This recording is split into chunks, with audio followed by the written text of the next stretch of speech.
Voilà, je veux vous saluer dans le nom du Seigneur. La grâce et la paix soient avec vous.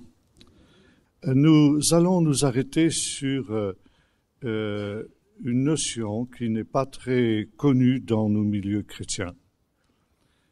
Parce que nous lisons la Bible dans des traductions, mais qui est un des points fondamentaux de la pensée juive à partir de la Bible. On appelle cette notion en hébreu tikkun olam, ce qui signifie littéralement le renouvellement de toute chose. C'est une expression que l'on trouve 2 fois dans le Nouveau Testament. La première dans le chapitre 22 de l'évangile de Luc, où il nous est dit que Jésus déclare à ses disciples le soir de Pâques: « Parce que vous, mes disciples, vous avez persévéré avec moi dans mes épreuves, dans ce temps-ci, lors du renouvellement de toutes choses, vous serez assis sur 12 trônes pour juger les 12 tribus d'Israël. » La deuxième fois que cette expression apparaît, c'est dans le chapitre 3 du livre des Actes. Après la guérison de ce paralytique qui se trouvait couché à la belle porte par Pierre et Jean, qui allaient au temple, le peuple, impressionné par le miracle qui s'était passé, se rassemble autour des apôtres qui en profitent pour leur annoncer l'Évangile.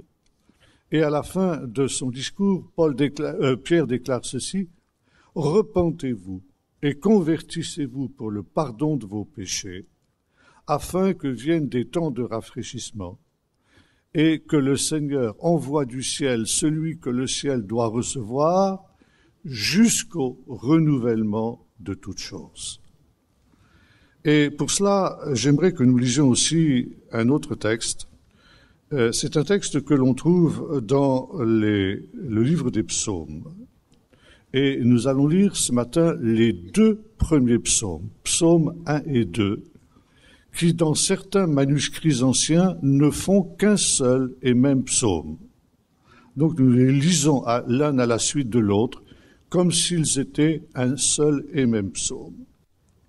Heureux l'homme qui ne marche pas selon le conseil des méchants, qui ne s'arrête pas sur la voie des pécheurs, qui ne s'assied pas sur le banc des moqueurs, mais qui trouve son plaisir dans la Torah de l'Éternel et qui médite sa Torah jour et nuit. Il est comme un arbre planté près d'un cours d'eau qui donne son fruit en son temps et dont le feuillage ne se flétrit pas. Tout ce qu'il fait lui réussit. Il n'en est pas ainsi des méchants. Ils sont comme la paille que le vent dissipe.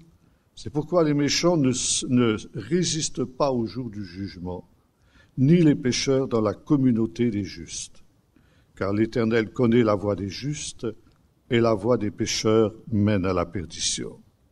Pourquoi les nations s'agitent-elles? Les peuples ont-ils de vaines pensées? Les rois de la terre se dressent, les princes se liguent ensemble contre l'Éternel et contre son Messie. Brisons leurs liens, rejetons loin de nous leurs chaînes. Il rit celui qui siège dans les cieux. Le Seigneur se moque d'eux. Il leur parle dans sa colère et dans sa fureur, il les épouvante. C'est moi qui ai sacré mon roi sur Sion, ma montagne sainte.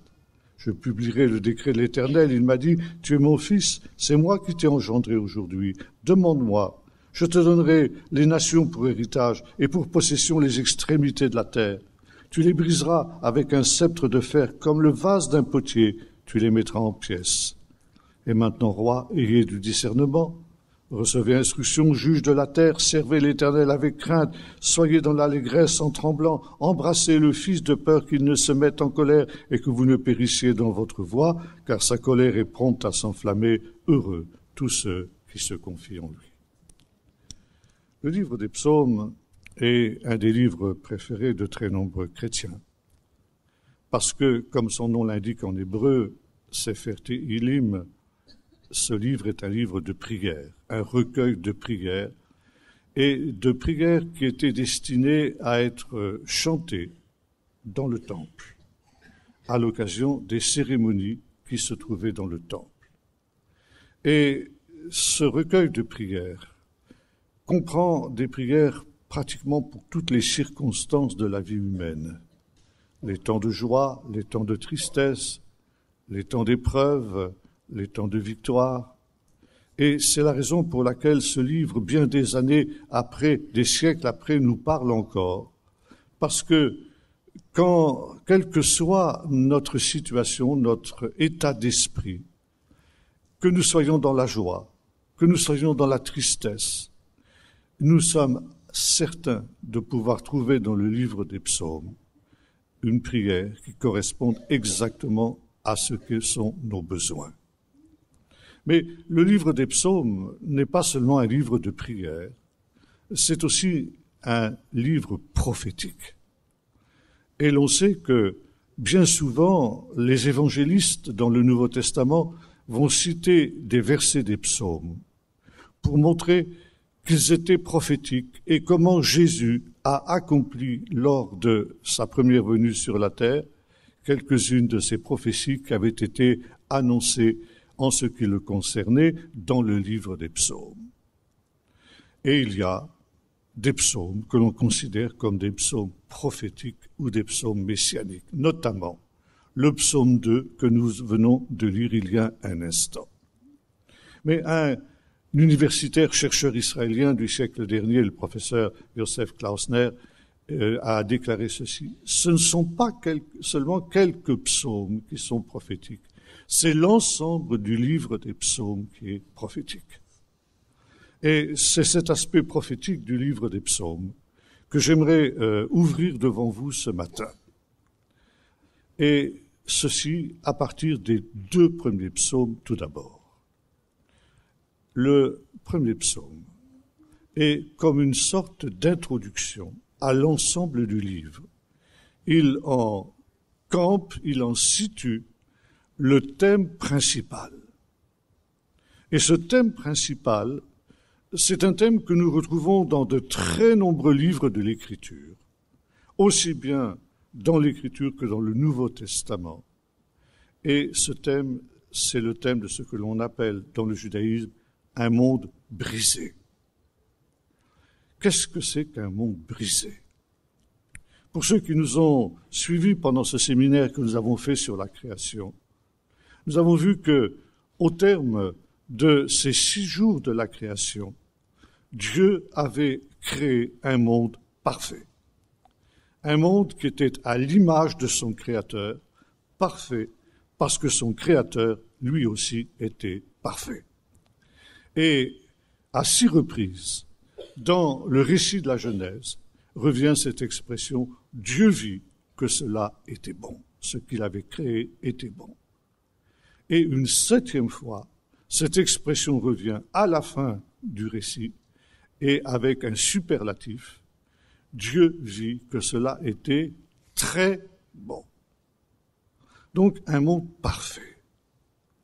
Et les sages d'Israël ont comparé ce monde parfait, sorti du main des créateurs, à un vase magnifique, créé par un potier de génie.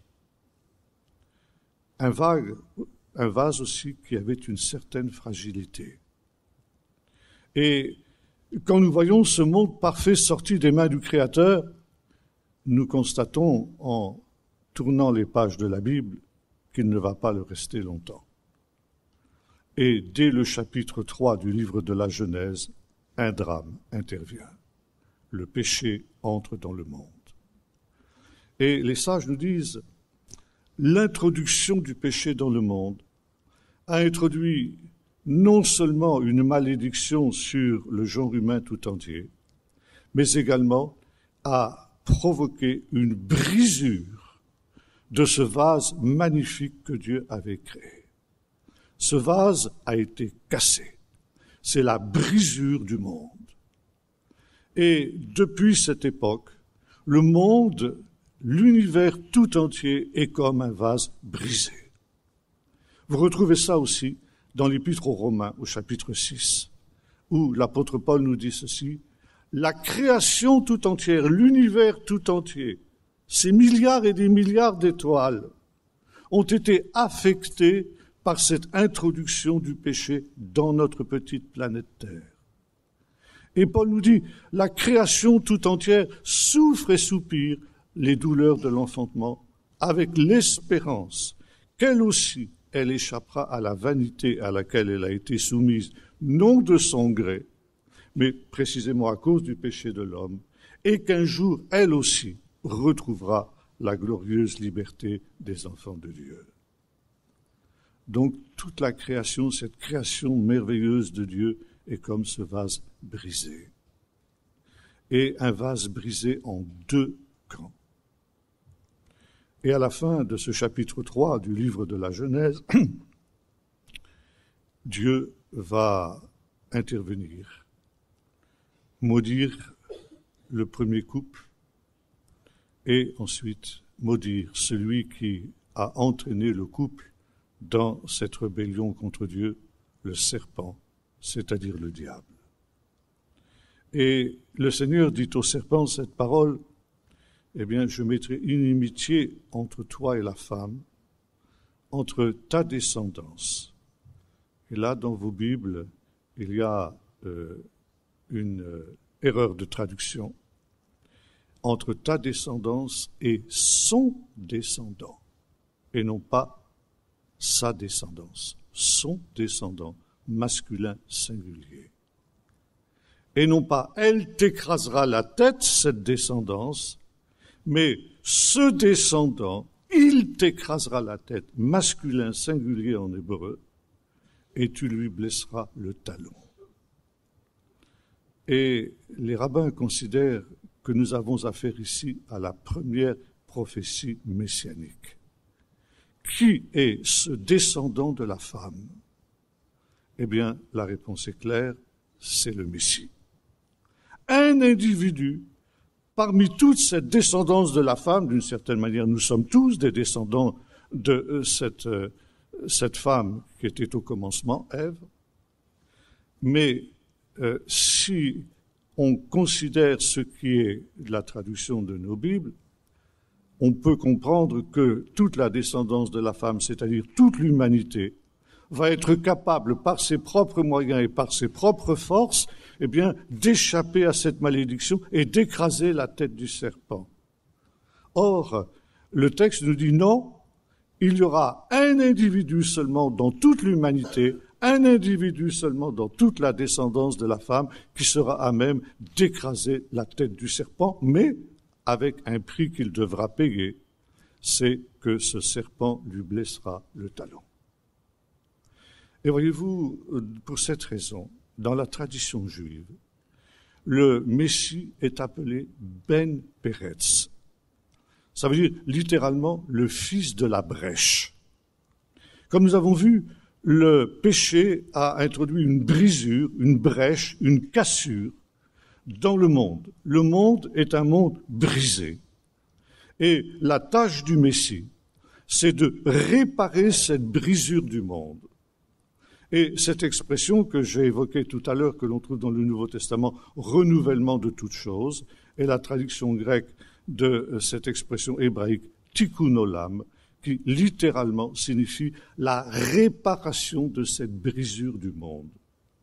Ça veut dire que la vocation du Fils de la femme, la vocation du Messie, c'est de réparer cette brèche qui a été faite par le péché dans le monde, rétablir ce monde brisé en une seule réalité et rétablir ce vase d'honneur, ce vase magnifique qui était au commencement. Et par conséquent, on est habilité de parler aussi de rétablissement de toutes choses, rétablissement de ce qui était au commencement. Mais en attendant, nous nous trouvons en face justement de ce monde brisé. Monde brisé en deux camps. Et c'est ce que nous retrouvons ici dans notre texte des deux premiers psaumes. Et le psaume premier nous dit, eh bien, l'Éternel connaît la voie des justes, mais la voie des pécheurs mène à la perdition. Deux camps, deux routes, deux chemins, le chemin des justes et le chemin des méchants. Un monde brisé en deux camps. Le camp des justes et le camp des méchants. Et tout le livre des psaumes est le récit d'un conflit entre ces deux camps, entre le camp de la lumière et le camp des ténèbres. Et le livre des psaumes, du commencement jusqu'à la fin, nous place devant cette guerre entre ces deux entités, entre ces deux réalités, jusqu'au moment où interviendra cette réparation de la brisure finale et où cette guerre prendra fin parce que, justement, le camp des méchants, conduit par le serpent, aura mordu la poussière, c'est le cas de le dire, et sera définitivement vaincu et éliminé. Et ce faisant, entre ces deux temps, eh bien, nous sommes dans cette guerre. Et chaque individu, chaque homme doit choisir son camp. Le livre des psaumes nous décrit cette guerre. Et c'est une guerre qui semble parfaitement inégale. Jésus reprendra aussi cette idée dans un certain nombre de paraboles. Quand on lui demande, voyons, c'est jusqu'à quelle heure que j'ai... combien? 1 heure jusqu'à midi?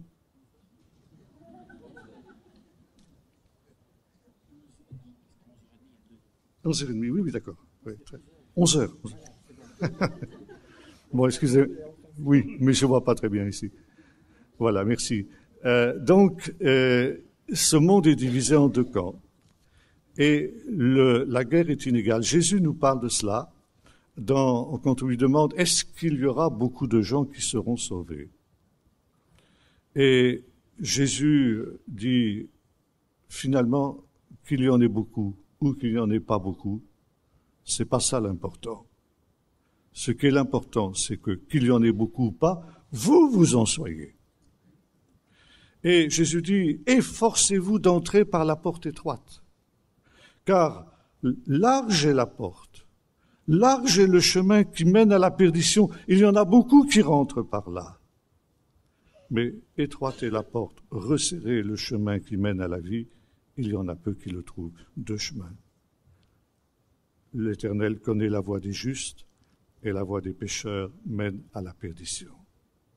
Mais voyez-vous, cette parabole de Jésus nous montre que ces deux camps sont totalement disproportionnés. Le camp des méchants est infiniment plus nombreux. Il y en a beaucoup qui entrent par là. Et par contre, le camp des justes est composé d'un petit nombre de gens. Donc, il semblerait que les méchants doivent l'emporter. Ils sont les plus nombreux. Et non seulement ils sont les plus nombreux, mais également ils ont à leur disposition des armes qui font défaut aux justes. Le méchant emploie la ruse, la violence, la guerre, le mensonge, la tromperie, bref, toutes les armes de l'adversaire. Il n'a aucun scrupule d'employer ces armes-là parce que justement il est méchant. Le juste ne peut pas employer ces moyens, car à partir du moment où il les utiliserait, il cesserait automatiquement d'être juste. Que reste-t-il au juste face à l'oppression du méchant? Eh bien justement, le livre des psaumes répond à cette question. Et les psaumes évoquent très souvent ce désarroi du juste. Seigneur, vois combien mes adversaires sont nombreux, de quelle haine violente ils me poursuivent. Tu vois leur ruse, leur méchanceté, et moi, je suis pauvre, nu, indigent. Je n'ai aucun moyen de résister contre ces gens-là. Et que me reste-t-il? Ton intervention, Seigneur. À toi de me secourir. À toi de me délivrer de mes ennemis. Et parfois, chose étonnante, eh bien, il semble que Dieu ne réponde pas.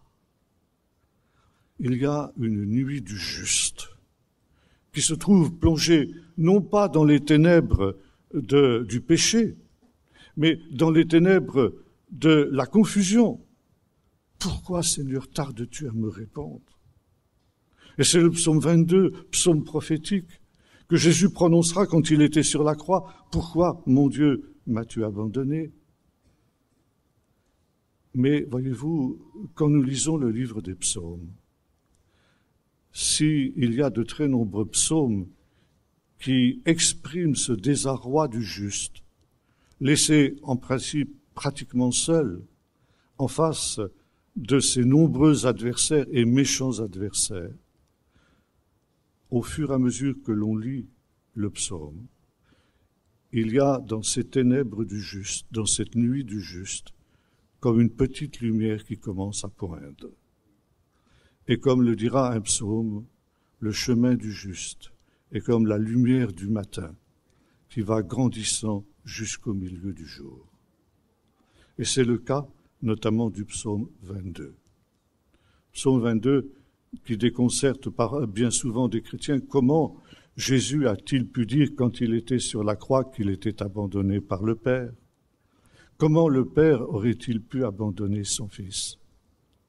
Et l'on oublie très souvent que dans la tradition juive, pour des raisons bassement matérielles, parce que les matériaux d'écriture coûtaient très cher, alors on les économisait autant qu'on pouvait. Comme on savait la Bible par cœur, c'était pas la peine de la réécrire. Et quand on citait un psaume, on citait le premier et le dernier verset seulement, et le lecteur était censé reconstituer ensuite le psaume entre ces deux versets que l'on citait. Et de fait, quand Jésus était sur la croix, il cite le premier verset du psaume, « Mon Dieu, pourquoi m'as-tu abandonné ?» Mais il cite aussi le dernier verset du psaume, qui se dit en hébreu « Qui a ça ?» Car l'Éternel a agi. Et cette expression se dit en grec « telestetai », qui se traduit dans nos Bibles par « tout est accompli ». Ça veut dire Jésus, quand il était sur la croix, a récité le psaume dans son ensemble. Et tout est accompli. Et ce psaume, la dernière strophe de ce psaume, exprime l'assurance du juste que Dieu a délivré. Je te loue, Seigneur, parce que tu as délivré, tu as délié mes liens. Alors, je proclamerai ton nom parmi mes frères. Et je te célébrerai, car tu as agi, car tu as accompli toutes tes promesses, tu as accompli la délivrance du juste. Et voyez-vous, deux mondes, donc deux camps qui sont opposés. Et qu'est-ce qui fait finalement cette opposition entre le juste et le méchant? Notre psaume nous le dit. Heureux l'homme qui trouve son plaisir dans la Torah du Seigneur et qui médite cette Torah jour et nuit. Torah du Seigneur, j'ai gardé le mot hébreu parce que le mot loi par lequel on traduit cette expression n'est pas tout à fait juste. Surtout à notre époque, loi, c'est quelque chose qui est considéré comme coercitif. Et la Torah, c'est plus exactement l'enseignement. Il faut traduire le mot Torah par enseignement. Celui qui garde l'enseignement du Seigneur et qui médite cet enseignement jour et nuit. Et voyez-vous, ce qui fait la différence entre le juste et le méchant, c'est que le juste s'attache à la Torah du Seigneur, tandis que le méchant s'en détourne, s'y oppose. Et cette Torah, eh bien, elle fait la grande différence entre le camp des méchants et le camp des justes. Et dans le psaume 2, le camp des justes est représenté par Israël et le camp des méchants est représenté par les nations. Pourquoi? Parce qu'Israël est le peuple de la Torah et les nations à cette époque-là sont sans Torah. Alors vous allez me dire, quand nous lisons la Bible, ça ne veut pas dire qu'Israël est toujours juste. Et très souvent, les prophètes reprennent le peuple d'Israël. Mais là, justement, le prophète Ézéchiel nous donne aussi la clé de cette explication. Il nous dit, ces deux camps ne sont pas séparés par une barrière hermétique et infranchissable. On peut aller d'un camp à l'autre et en revenir. Et Ézéchiel nous dit ceci, si le méchant qui a pratiqué l'injustice se détourne de son péché et se met à pratiquer la justice, toute son iniquité sera oubliée, il vivra. Ce méchant peut passer dans le camp des justes. Et à l'inverse, si le juste qui a pratiqué la justice se détourne de sa justice et se met à pratiquer l'iniquité, toute sa justice sera oubliée et il mourra. Par conséquent, ici, ce ne sont pas deux camps qui sont hermétiques. Maintenant, il y a un autre point. Quand nous lisons le livre des psaumes, au fur et à mesure des pages du livre, nous voyons apparaître deux figures qui sont antagonistes, qui sont comme les deux champions de ces deux camps. Et voyez-vous, ce combat entre les justes et les méchants qui commence dès les premières pages du livre de la Genèse, nous trouvons déjà ce conflit entre Caïn et Abel, Caïn le camp des méchants, Abel le camp des justes, eh bien, il va prendre l'aspect d'un combat singulier. Vous vous souvenez du combat entre David et Goliath, quand finalement les deux camps, le camp d'Israël et le camp des Philistins, ils disent « ce serait peut-être un petit peu bête de s'entretuer ». Alors, on va faire une chose, chaque camp désigne un champion qui va le représenter, et le champion qui aura vaincu l'autre donnera la victoire à son camp. Et c'est ainsi que David va tuer Goliath et donner la victoire à Israël. Et donc, dans le livre des psaumes, nous voyons se lever deux champions de ces deux camps. D'un côté, celui que la Bible, le livre des psaumes appelle le Mashiach, c'est-à-dire le Messie, et ensuite celui qu'on appelle le Satan, l'adversaire, l'ennemi. Et nous retrouvons ici le Messie et le serpent de cette première prophétie messianique que nous avons évoquée tout à l'heure. Et au fur et à mesure que nous lisons le livre des psaumes, nous arrivons à le 4e livre, 5e livre. Vous savez, il y a 5 livres dans les psaumes. Et là intervient une série de psaumes que les exégètes appellent les psaumes du règne. Pourquoi les psaumes du règne? Parce qu'ils commencent par cette expression « l'Éternel règne ». Ça veut dire que là, le livre des psaumes, en tant que livre prophétique, nous dit qu'il vient un temps dans l'histoire où déjà la tête du serpent a été brisée et que ces deux champions qui se sont affrontés, le Messie et le serpent, ce combat singulier s'est terminé par la victoire du Messie sur le serpent.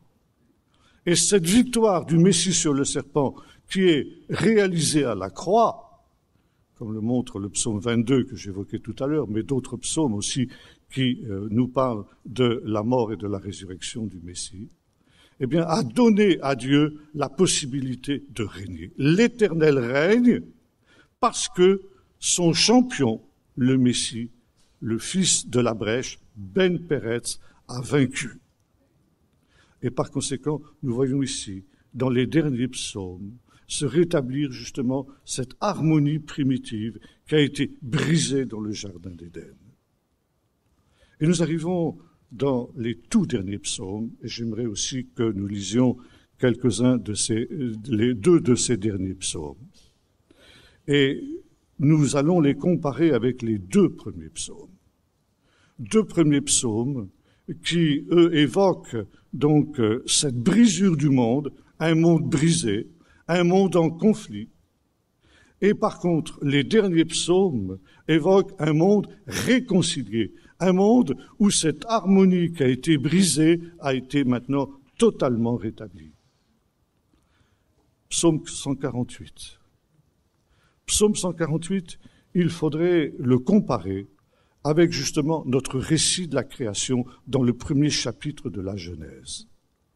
Et ce psaume 148 évoque en réalité une sorte de recréation. C'est précisément ce que les rabbins appellent le tikkun olam, la réparation de la brisure du monde, le rétablissement de toutes choses, le rétablissement du monde tel qu'il était au commencement, et nous retrouvons la même chronologie que dans le chapitre 1er du livre de la Genèse.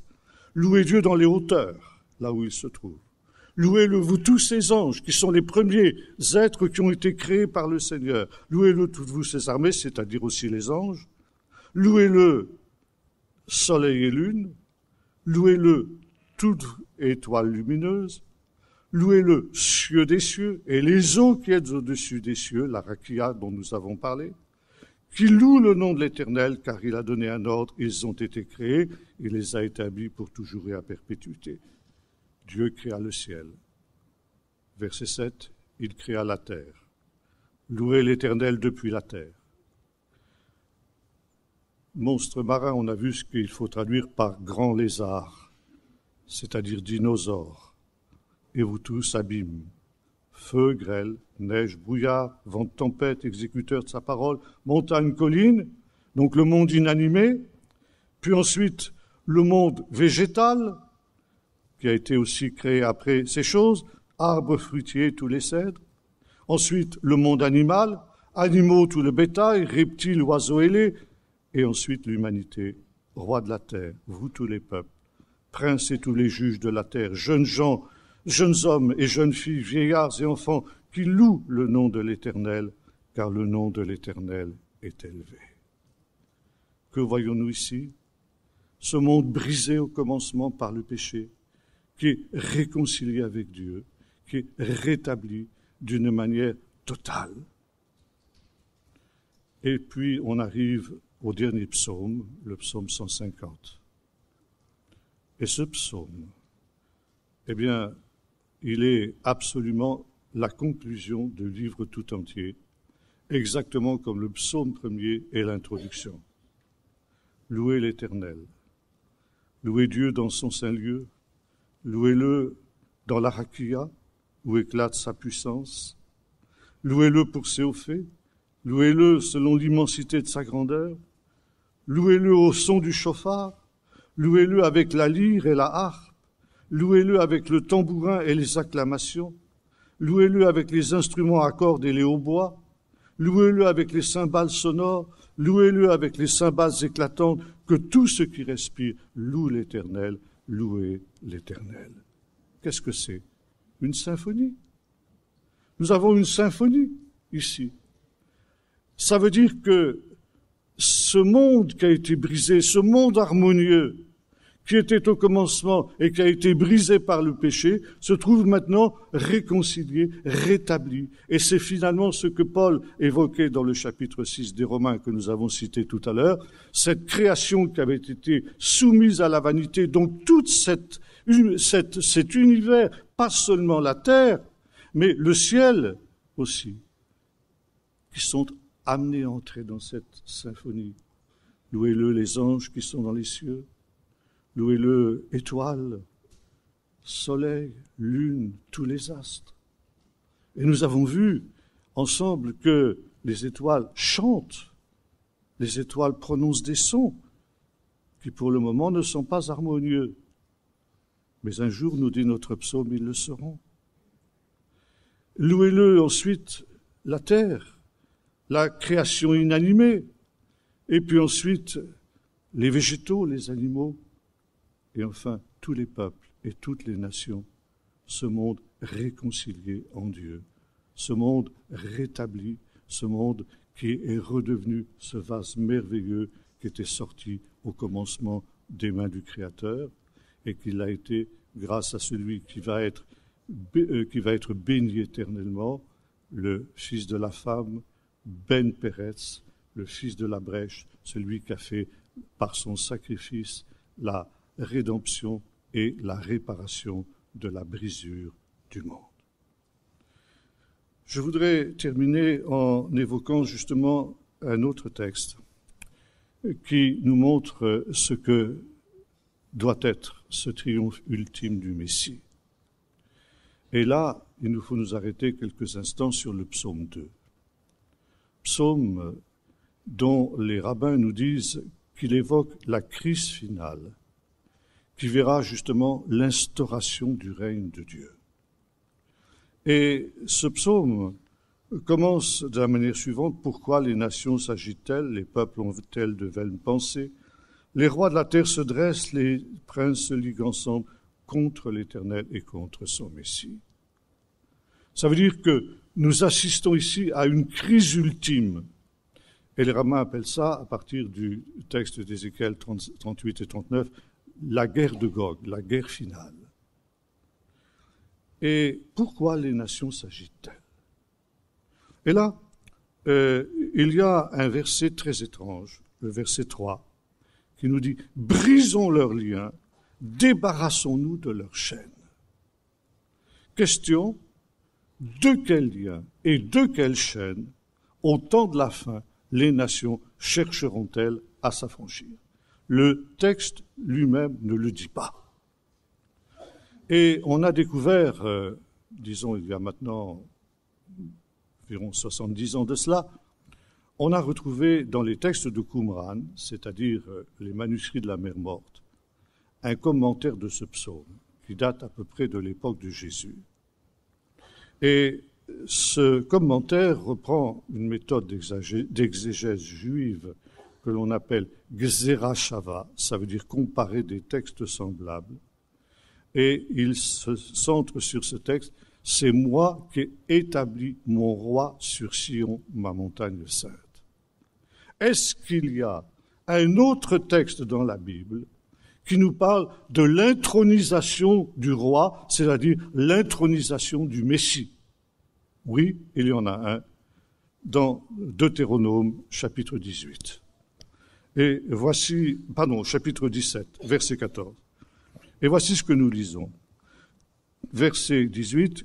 « Quand le roi s'assiera sur son trône royal, c'est moi qui établis mon roi sur Sion, ma montagne sainte, il écrira dans un livre, alors ça se dit en hébreu, Mishneh Torah, ça se traduit par un double de cette Torah. Bien sûr, ici, dans le contexte, il s'agit de Salomon, le fils de David, et de tous les rois qui vont lui succéder. Mais le texte de Qumran considère aussi ce texte comme étant une prophétie messianique. Le roi dont il est question, ce ne sont pas seulement les descendants de David, mais c'est le descendant de David, le roi Messie, qui interviendra au dernier jour. Il s'assiera sur son trône royal. C'est moi qui établis mon roi sur Sion, ma montagne sainte, dit le psaume 2. Et quand ce roi Messie s'assiera sur son trône royal, qu'est-ce qu'il fera? Il écrira, alors Mishneh Torah, un double de cette Torah, ça peut se traduire aussi, se comprendre par une deuxième Torah. Pourquoi? Parce que chapitre 18 du Deutéronome, il nous est dit, l'Éternel vous suscitera un prophète comme moi, dit Moïse. Moïse était un prophète. En quoi était-il un prophète? En ce qu'il a donné la Torah au peuple d'Israël. Or, le Messie sera aussi un deuxième Moïse, et comme le premier Moïse a donné une Torah, le deuxième Moïse donnera aussi une Torah. Cette Torah, c'est ce que nous appelons l'Évangile. Cet Évangile que Jésus, à la fin de l'Évangile de Matthieu, demande à ses disciples de répandre dans le monde entier. Allez dans le monde entier, prêchez la bonne nouvelle à toute la création. Celui qui croira et qui sera baptisé sera sauvé, etc. Et il dit, faites de toutes les nations des disciples, les baptisant au nom du Père et du Fils et du Saint-Esprit, et enseignez-leur à garder tout ce que je vous ai enseigné. Si vous retraduisez ce texte en hébreu, ça vous donne ceci, et enseignez-leur à garder toute ma Torah, parce que Torah signifie enseignement. Enseignez-leur à garder, apprenez-leur à garder tout mon enseignement, ça veut dire à garder ma Torah. Le Messie donnera une deuxième Torah, et le commentaire de Qumran nous dit, et il le répandra à tous les peuples. Parce qu'il est écrit dans le psaume 2, « Demande-moi et je te donnerai pour possession les extrémités de la terre. » Donc les extrémités de la terre connaîtront la Torah du Messie. Et c'est pourquoi Jésus dit, « Allez dans le monde entier pour prêcher la bonne nouvelle. » Or aujourd'hui, la Torah du Messie, l'Évangile, a atteint le monde entier. Et voici ce que nous dit le commentaire de Qumran sur ce psaume 2. Il nous dit, « Mais, au temps de la fin, juste avant l'établissement définitif du royaume de Dieu. Ces nations qui auront reçu la Torah du Messie et qui l'auront reçue avec joie, parce qu'elle aura été pour eux un fardeau doux et léger. C'est une expression qu'on retrouve aussi dans la bouche de Jésus. Mon joug est léger et mon fardeau est doux, et vous retrouverez le repos de vos âmes. Les nations qui auront reçu cette Torah comme un fardeau doux et léger ne le supporteront plus, considéreront que ce sont des liens et des chaînes qui nuisent à leur liberté, et diront, brisons les liens de cette Torah et débarrassons-nous de ces chaînes. Il y aura une révolte contre la Torah du Seigneur, il y aura une révolte à la fin contre l'Évangile, et ce sera donc l'ultime révolte contre Dieu qui se traduira par l'intervention du Seigneur. Et cette opposition, cette révolte des nations contre la Torah du Seigneur, contre Dieu, contre son Messie et contre son peuple d'Israël, entraînera le jugement des nations. Tu les briseras avec un bâton de fer. Comme un vase de potier, tu les mettras en pièces. Ça veut dire, ces nations qui n'auront pas voulu accepter avec joie le royaume de Dieu, eh bien, seront contraints de le faire par la force. Et le psaume se termine en disant, eh bien, considérez ces choses. Et voyez-vous, deux chemins, deux camps. Nous ne sommes pas encore arrivés au tikkun olam, à ce temps où ce monde sera réconcilié pour former cet ensemble harmonieux, cette symphonie qui nous est décrite dans le psaume 150. Nous sommes proches de ce temps parce que nous vivons cette grande apostasie, parce que nous sommes exactement dans ce temps où les nations se révoltent contre l'Éternel et contre son Messie, et contre sa parole et contre sa Torah. Et voyez-vous, nous arrivons à ce temps où l'ivraie et le bon grain arrivent à maturité. Et plus que jamais aujourd'hui, chaque individu doit choisir son camp. La victoire, elle est potentiellement remportée à la croix, mais il y a une ultime bataille qui doit avoir lieu. Et nous sommes au cœur même de ce combat. Nous sommes au cœur même de cette réalité. Et le texte de Qumran, comme un texte, disons, du début du IIe siècle, un texte judéo-chrétien qu'on appelle l'enseignement des 12 apôtres, nous dit ceci: il y a deux chemins devant chaque être humain. Le chemin de la vie et le chemin de la mort. Le chemin de la bénédiction et de la malédiction. Le chemin de la lumière et le chemin des ténèbres. Et sur ces deux chemins, il y a deux esprits qui président à ces chemins. Sur le chemin de la lumière et de la vie, il y a l'Esprit de Dieu. Et sur le chemin de la mort et des ténèbres, il y a l'esprit de Béliar, c'est-à-dire de Satan. Et ces deux esprits sont en combat, en conflit. L'Esprit de Dieu cherche à attirer chaque individu sur le chemin de la vie, et l'esprit de Béliar essaye d'attirer chaque individu sur le chemin de la mort. Et le champ de bataille de ces deux esprits, c'est le cœur de chaque être humain. C'est dans le cœur de chaque être humain que se déroule ce conflit. Et chaque être humain doit choisir auquel de ces deux esprits il va prêter l'oreille. Est-ce qu'il va choisir d'écouter la voix de l'esprit qui l'invite à marcher sur le chemin de la vie, ou est-ce qu'il va écouter Béliar, l'esprit de Béliar, l'esprit de l'Antichrist, on dirait nous, dans notre jargon évangélique, et qui l'amène à choisir le chemin de la mort? C'est l'heure du choix, l'heure décisive. Et vous retrouvez cette idée dans le livre de l'Apocalypse. Puisses-tu être froid ou bouillant? Dans ce temps où cette guerre qui a commencé après le Jardin d'Éden atteint sa conclusion finale, dans cette guerre où le bon grain et l'ivraie sont arrivés à maturité, il n'y a plus de place pour l'entre-deux, il n'y a plus de place pour la tiédeur. Chacun doit choisir son camp. Et le choisir d'une manière décisive, sans retour en arrière. Souvenez-vous de la femme de Lot, dira Jésus, dans ces temps qui sont les temps des derniers. Fuis pour sauver ta vie. Ne regarde pas en arrière, mais mets-toi en route vers la cité qui a des solides fondements, celle dont Dieu est l'architecte et le constructeur. L'Éternel connaît la voie des justes, la voie des pécheurs mène à la mort. J'ai mis devant toi ces deux chemins, le chemin de la vie, le chemin de la mort, le chemin de la bénédiction, de la malédiction, le chemin de la vie. Si tu prends cette Torah à cœur, si tu gardes mon enseignement, si tu gardes ma parole, je te garderai aussi à l'heure de la grande épreuve qui viendra. J'ai mis devant toi ces deux chemins, choisis la vie pour que tu vives. Que Dieu nous donne d'être ceux qui choisissent le chemin étroit dans ces temps, avec cette certitude que le Seigneur sera avec nous et nous aidera, si nous le voulons de tout notre cœur, à arriver au but en vainqueur, dans ce monde harmonieux, où nous pourrons nous aussi participer à cette symphonie céleste. Nous allons prier.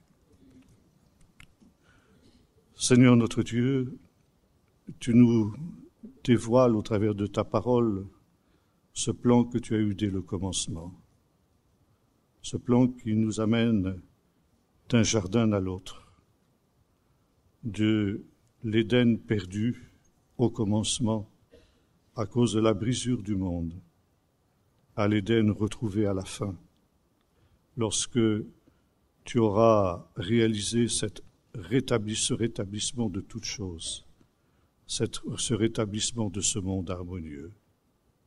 C'est pourquoi nous voulons te dire avec l'Esprit, avec l'Épouse, Seigneur, viens bientôt dans ton règne. Que bientôt, Seigneur, avec toutes les créatures célestes, avec toute cette création renouvelée, délivrée de la vanité, du péché et de la mort, nous puissions proclamer l'Éternel règne à jamais. Et en attendant, Seigneur, alors que s'ouvrent ces deux chemins, au moment où s'engage cette ultime bataille décisive entre les deux camps, que nous puissions choisir le bon camp, celui qui est assuré de la victoire finale, le camp des justes.